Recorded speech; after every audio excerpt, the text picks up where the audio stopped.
Você sabe a diferença entre um desertor e um imigrante? O que é exatamente um desertor?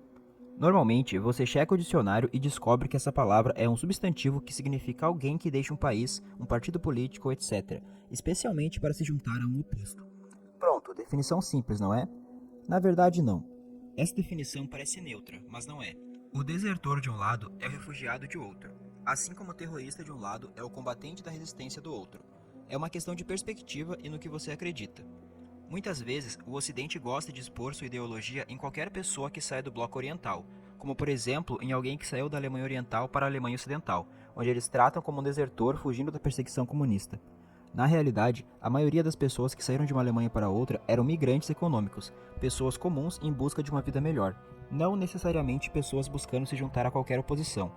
Porém, isso não significa que a Alemanha Oriental não fez nada errado ou que qualquer país é perfeito. Haviam problemas políticos, econômicos, sociais, entre outros.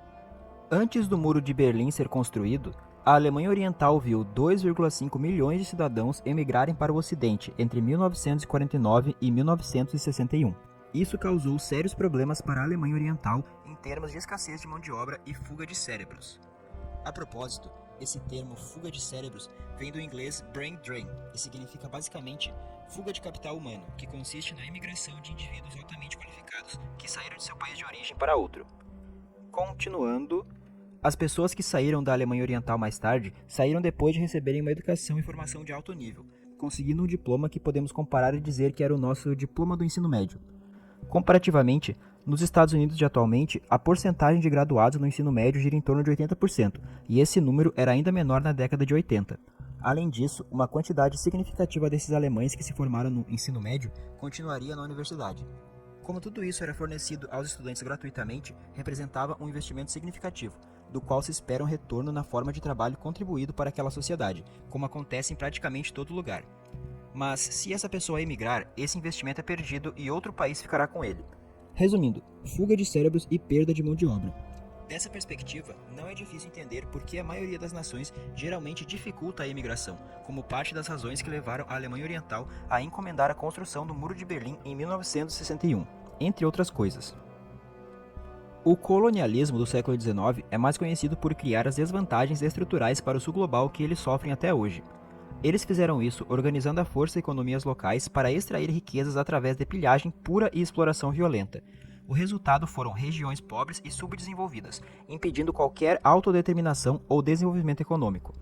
Até hoje, capital está sendo extraído para alimentar a produção industrial, repatriando lucros dessa periferia para o núcleo imperial.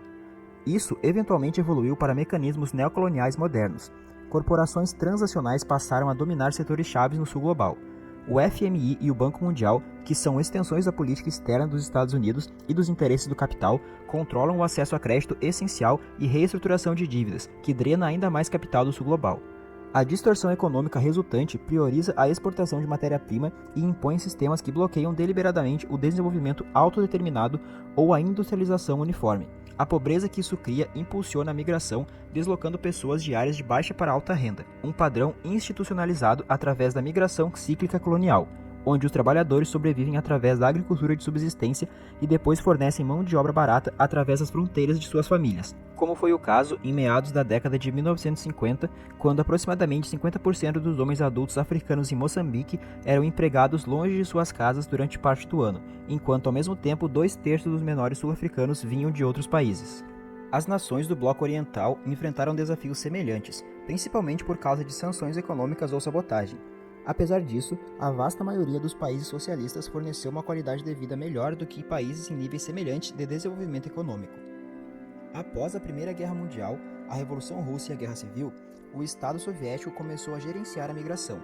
Imigrantes aristocratas e burgueses partiram, enquanto centenas de intelectuais comunistas e milhares de trabalhadores ocidentais chegaram para ajudar a construir essa nova sociedade.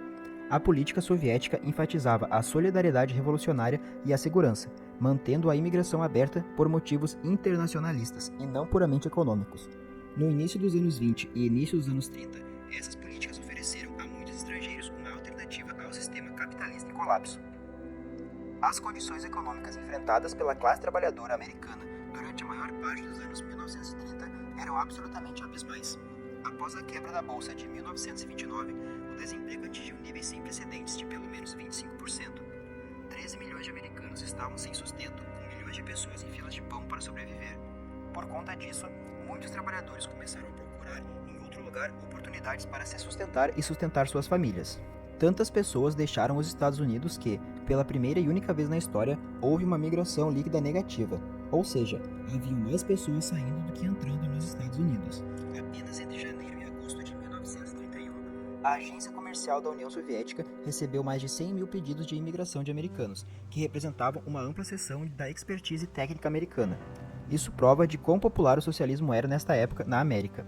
Centenas de milhares de pessoas se sentiam confortáveis em expressar seu interesse em imigrar para a União Soviética, e foi isso mesmo que fizeram. Quem chegava na União Soviética encontrava uma sociedade passando por uma rápida transformação.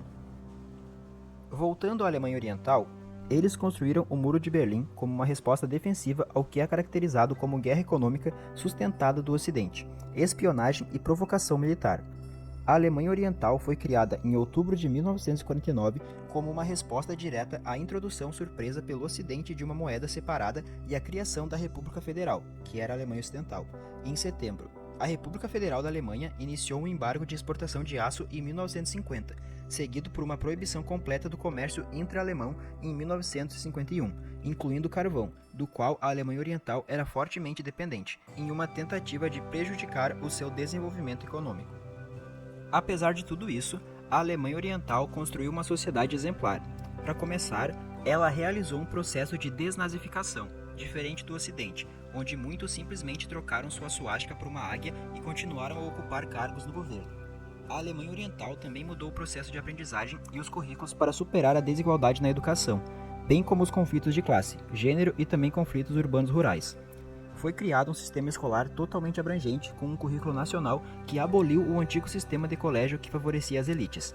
A vasta maioria das crianças completou 10 anos de escolaridade e todo aluno que se formava na escola recebia uma oferta de formação de aprendizagem, com faculdades especiais para trabalhadores e camponeses que forneciam acesso a cursos para aqueles sem qualificações básicas. Os livros escolares eram gratuitos ou fortemente subsidiados. Todos os estudantes universitários recebiam bolsa e acomodação também subsidiadas, o que fomentou uma sociedade mais igualitária com muito menos diferença de riqueza. E também, a Constituição garantia assistência médica gratuita, incluindo odontologia e medicação, bem como emprego e moradia de fácil acesso. No entanto, os círculos governantes da Alemanha Ocidental, cuja chamada ascensão econômica milagrosa foi basicamente graças à mão de obra que veio do Oriente, não podiam tolerar a existência de um Estado como aquele. Sua política oficial era a eventual anexação da Alemanha Oriental, e a intensidade dos esforços para prejudicá-la é uma evidência disso. O prefeito Willy Brandt disse que a Alemanha Ocidental deveria ser uma pedra no sapato da Alemanha Oriental, e seus governantes apoiaram essa retórica, apoiando muitas organizações de espionagem e realizando campanhas de sabotagem, que tinham como alvo residentes de Berlim Oriental trabalhando em Berlim Ocidental. A Alemanha Oriental enquadrou tudo isso como um ato de depravação política e moral. No entanto, o que ocorreu foi a chamada fuga de cérebros do Oriente para o Ocidente, com as pessoas atraídas por salários mais altos e bens de consumo. Aqueles que cruzavam a fronteira esperavam boas condições de vida, mas na verdade acabavam trabalhando como mão de obra barata no Ocidente e eventualmente voltavam para o Oriente. Berlim Ocidental ainda facilitou o contrabando massivo e a manipulação cambial contra a Alemanha Oriental, geralmente em dinheiro, cigarros, joias, entre outras coisas. Como resultado, em agosto de 1961, a Alemanha Oriental implementou uma supervisão ao longo da fronteira com Berlim Ocidental. Por conta disso, houve um impacto econômico imediato no Ocidente, onde as ações das empresas de armamento caíram e a manipulação cambial mencionada anteriormente entrou em colapso. Infelizmente, o muro não teve qualquer efeito sobre as políticas hostis do Ocidente. No entanto, permitiu que a Alemanha Oriental estabilizasse sua economia e continuasse seu desenvolvimento pacífico. Também havia restrições nas viagens que estavam em vigor, tanto por conta de uma escassez de moeda estrangeira quanto a fuga de cérebros. No entanto, entre 1961 e 1989, a Alemanha Oriental concedeu permissão para que mais de 430 mil pessoas se mudassem para o Ocidente. Algumas pessoas tentaram atravessar ilegalmente e acabaram morrendo no processo. Por mais trágico que isso seja, mais pessoas morrem todos os anos na fronteira entre Estados Unidos e México do que morreram no Muro de Berlim em toda a sua história. Esse fato, porém, não é amplamente conhecido porque não é ideologicamente conveniente, assim como o Muro de Berlim é. A União Soviética e a Alemanha Oriental foram os exemplos que eu usei neste vídeo, mas isso se aplica ao Pacto de Varsóvia em geral. Os limites rígidos de imigração tinham suas razões e a maioria delas fazia sentido, pelo menos para aqueles países. Todos os países querem reter seus cidadãos porque sem um povo, um país é apenas um pedaço de terra. Os Estados Unidos se destacam porque é uma nação colonial de colonos construída sobre a imigração às custas dos nativos americanos, uma nação com escassez crônica de mão de obra até recentemente. Daí o problema com fronteiras e imigrantes ilegais nas últimas 2 décadas mais ou menos. A União Soviética permitiu saídas modestas entre 1917 e 1922, mas logo impôs proibições quase totais tanto à imigração quanto à imigração. Ao mesmo tempo, a União Soviética nacionalizou a indústria, coletivizou a agricultura e implementou o planejamento central, pois estava tecnologicamente atrasada por pelo menos um século e precisava recuperar o atraso. Embora essa não seja a única razão pela qual essa proibição foi implementada, é uma das mais fáceis de ilustrar. Enquanto isso, a Europa Ocidental recrutou mão de obra por meio de acordos impostos a ex-colônias, que atingiram o pico no início dos anos 1970, trazendo mais de 20 milhões de imigrantes. Embora economicamente benéficos, esses migrantes frequentemente enfrentavam naturalização ou integração limitada, mantendo-os politicamente marginais. Controles migratórios comparáveis existiam em outros lugares.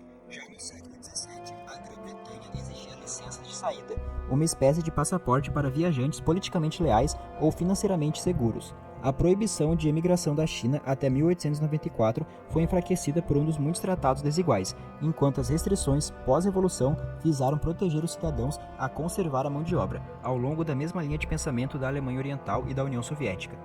É importante notar aqui que a experiência da China do século da humilhação iniciada pelos britânicos nos fornece um bom exemplo do tipo de coisa que a União Soviética e outros estavam tentando evitar: dominação e exploração nas mãos de potências capitalistas. Quem é chamado de desertor depende de quem está escrevendo a história. Se as pessoas pularam o Muro de Berlim ou fugiram para a União Soviética, geralmente foi para buscar uma vida econômica melhor. Até haviam algumas pessoas que se mudaram por razões políticas, e nesse caso, o país destino ficava feliz com esse impulso na propaganda, mas elas não eram a maioria antigamente e continuam não sendo atualmente. Hoje, a migração está sendo retratada como uma invasão nos Estados Unidos e uma grande crise na Europa, apesar da própria Europa se beneficiar massivamente dela. Mesmo assim, nenhum desses casos que eu citei nos dá uma explicação precisa do que está acontecendo, e ambos estão sendo usados para efetuar políticas de extrema-direita e até mesmo sequestros do ICE diretamente na rua. É importante ter em mente que a ideologia molda as palavras, e você precisa notar esses padrões para não ser manipulado a pensar de uma maneira particular. Isso não significa que limitar a imigração ou imigração seja necessariamente bom. Não significa que a maneira como os antigos países socialistas fizeram isso foi a maneira correta de fazer as coisas, e assim por diante. Mas havia um contexto para tudo isso, e é pelo menos recomendável conhecê-lo antes de falarmos sobre.